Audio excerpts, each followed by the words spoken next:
شام بھی مدینے کی، صبح بھی مدینے کی، شام بھی مدینے کی، مصطفیٰ کے جلے میں ہر گھڑی نہاتی ہے، مصطفیٰ کے جلے میں ہر گھڑی نہاتی ہے۔ اور گلاب کی خوشبو کو ہم اور آپ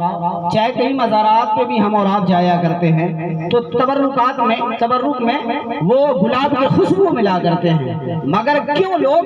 صرف گلاب کی خوشبو، صرف وہی تو پھول نہیں، گیندے کا بھی پھول ہوتا ہے اور رجنی گندھا کا بھی پھول ہوتا ہے، دیگر پھول ہوتے ہیں، مگر صرف خصوصی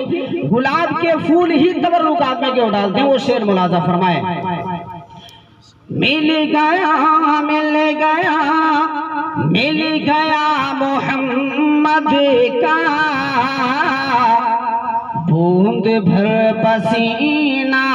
تھا، مل گیا محمد کا بوند بھر پسینہ تھا، آج تک گلابوں میں خوشبو سگیاتی ہے، آج تک گلابوں میں خوشبو سگیاتی ہے۔ تو دیوان گانے رسول کی میں بات کر رہا تھا، اور عاشق رسول کے شان میں یہ میں کسی عاشق رسول نے یہ پڑھا تھا تو یہ عاشق رسول کے دل کی آرزو میں بیان کر رہا تھا، یہ ترنم میں بیان کر رہا تھا۔ اب میں آپ کو ایسے گفتگو میں بتانا چاہتا ہوں کہ ایک دیوانے کی بات میں کر رہا ہوں کہ لوگ حضور سے کیسے محبت کیا کرتے تھے۔ ایک دیوانہ بھوکرنا کا رہنے والا تھا، کہتے ہیں کسی شاعر نے کیا لکھا ہے کہ عدل بدل وہ ٹل نہیں سکتا، نبی نے جو کہہ دیا وہ ٹل نہیں سکتا، اور زندہ ویسے کرنے کی سنت کریں گے ہم، بن دیکھے مصطفیٰ سے محبت کریں گے ہم۔ حضرات محترم، سرکار ویسے کرنے رضی اللہ تعالی آپ رہنے والے کرنے کے تھے، اور حضور سے بے انتہا پیار کرتے تھے، بے انتہا عشق کیا کرتے تھے۔ وہ دیوانے کی بات میں کرتا ہوں کہ وہ اویس قرنی رضی اللہ تعالیٰ کے بارے میں مدینے کے تاجدار کیا فرماتے ہیں کہ اے عمر علی، کرن میں جانا، ایک میرا کرن کا ایک میرا دیوانہ رہتا ہے کرن میں، وہ کوئی صحابہ اس کے پاس جاتا ہے تو مدینے کا وہ بات پوچھا کرتا ہے، مدینے میرے بارے میں وہ خیریت لیا کرتا ہے، میرے بارے ہی میں وہ چرچا کیا کرتا ہے، وہ مدینے کا ہی چرچا کیا کرتا ہے، کہیں اور کا چرچا نہیں کیا کرتا ہے۔ وہ کرن کا ایک رہنے والا اویس میرا دیوانہ ہے، جس کی پہچان یہ ہوگی کہ بال گھنگریلے ہوں گے اور کرتے پرانے ہوں گے، زمانہ اسے دیوانہ کہے گی۔ اے عمر علی، جانا کرن، ایک میرا کرن کا دیوانہ رہتا ہے، اس کی پہچان یہ ہوگی کہ بال گھنگریلے ہوں گے، کرتے پرانے ہوں گے، زمانہ دنیا اسے دیوانہ کہے گی، اور جانا اور اسے کہہ دینا کہ میرے امتیوں کے لیے دعا کر دے گا۔ اور وہ جب رب کی بارگاہ میں دعا کرتا ہے تو رب کائنات اس کی دعا کو کبھی رد نہیں کرتا۔ وہ نبیوں کا امام،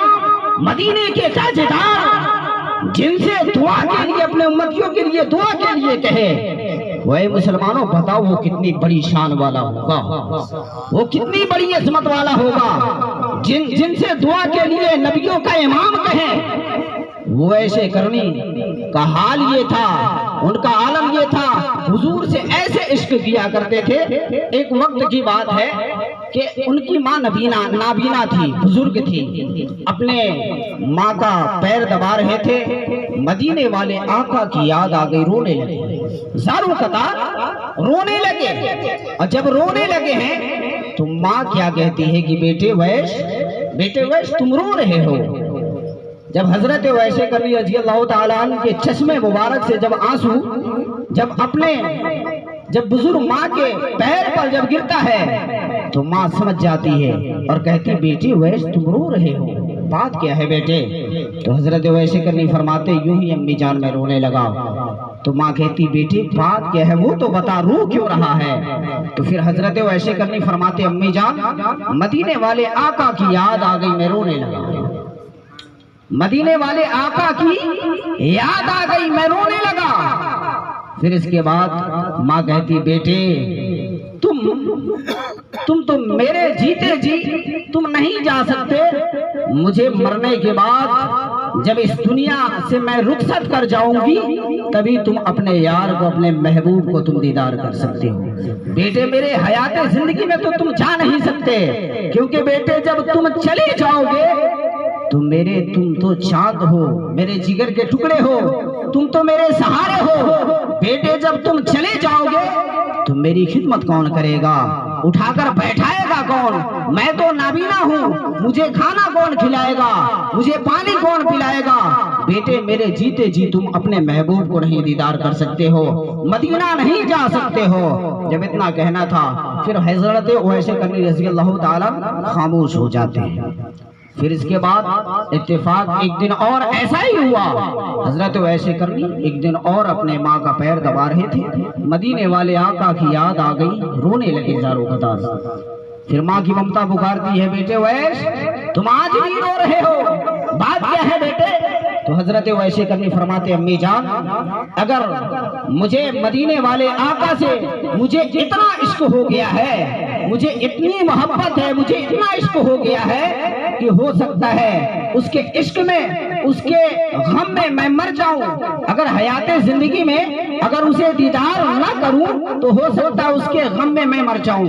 جب اتنا کہنا تھا تو ماں کی ممتا کہتی ہے بیٹے اگر مدینے والے آقا سے تجھے اتنا ہی عشق ہو گیا ہے تو جا اور دیکھ لینا کہ تیرا محبوب کیسا ہے، اور جانا تو مجھے بھی بتانا کہ تیرا محبوب کیسا ہے۔ جب اتنا کہنا تھا مگر بیٹے جب جانا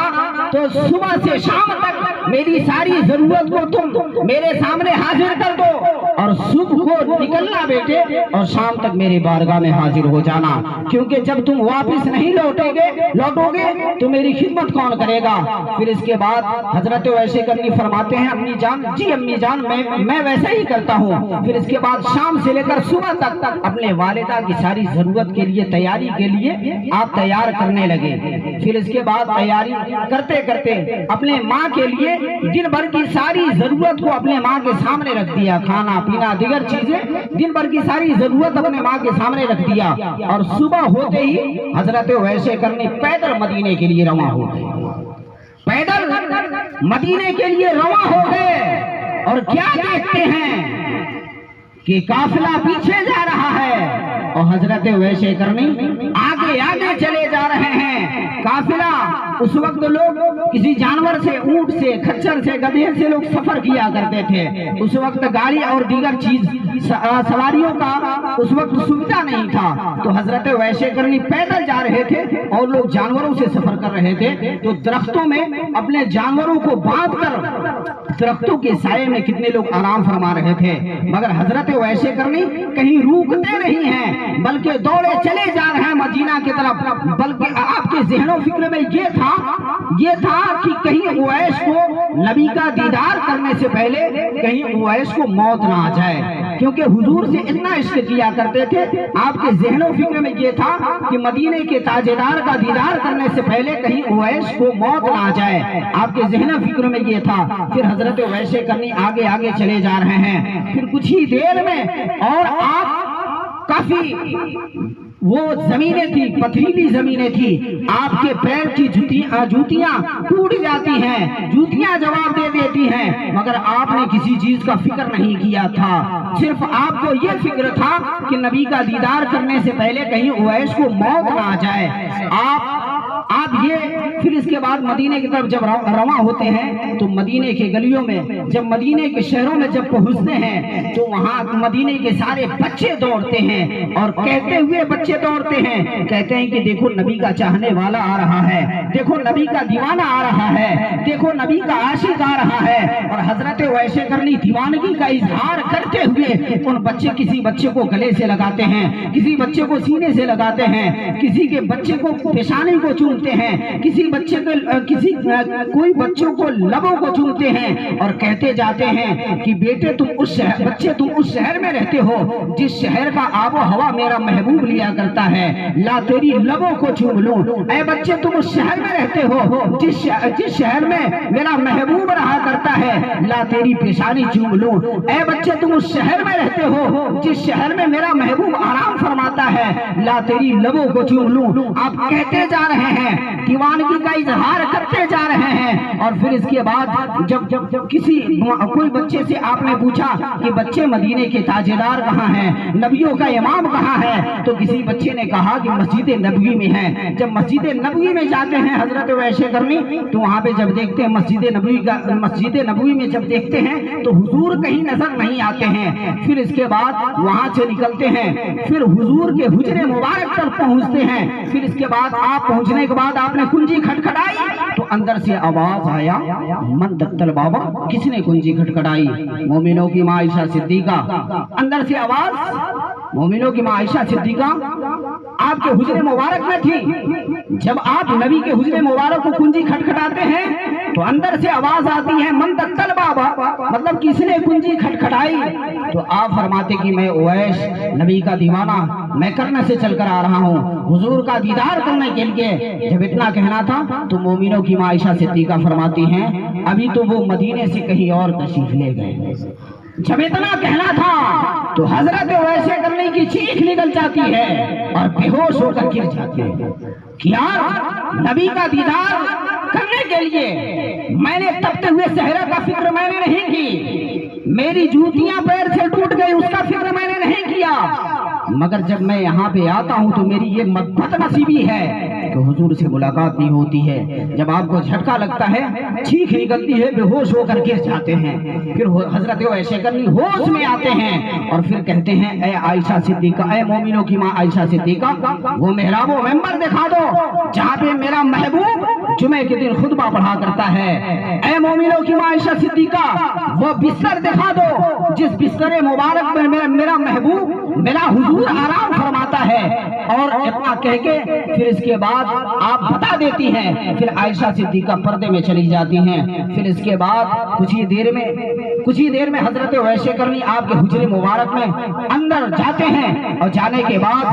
حضرت اویس کرنی آپ کی کبھی محراب و منبر کو چومتے ہیں، کبھی آپ کے بستر مبارک کو چومتے ہیں، کبھی آپ کے بستر مبارک پہ اپنا سر رکھ کر زاروں قطار ہوتے ہیں۔ پھر اس کے بعد ساری چیز کرنے کے بعد پھر وہاں سے حضرت اویس کرنی نکل جاتے ہیں۔